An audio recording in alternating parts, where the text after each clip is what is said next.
Every legend warns about looking too closely. But what if the real danger was never her eyes? What if the monster everyone feared was fear itself? This is Medusa, the most famous of the Gorgons. Her stare said to turn men to stone, her hair a living crown of serpents. But the story didn't begin with horror. It began with beauty. Long before the curse, Medusa was priestess to Athena, mortal, devoted, radiant. Then, one night in the temple, Poseidon saw her.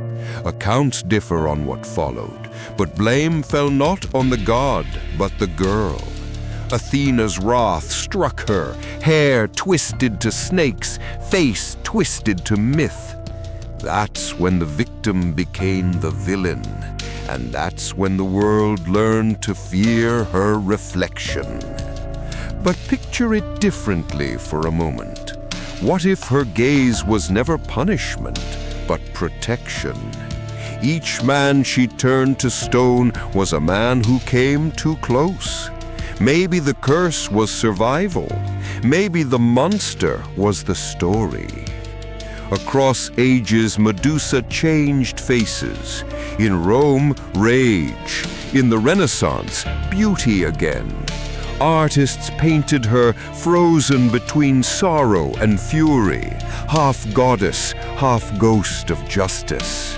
And speaking of transformations, before you turn to stone in scroll mode, offer tribute to the modern gods of the algorithm. Tap like, strike subscribe, and keep the serpents of curiosity hissing for next week's myth. It keeps the monsters friendly.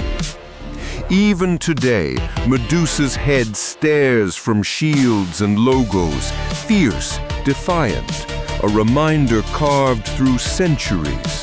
The world punishes what it fears and fears what it cannot own. So when you hear her name, remember, it isn't always the victim who's powerless. Sometimes it's the world that freezes when truth finally looks back.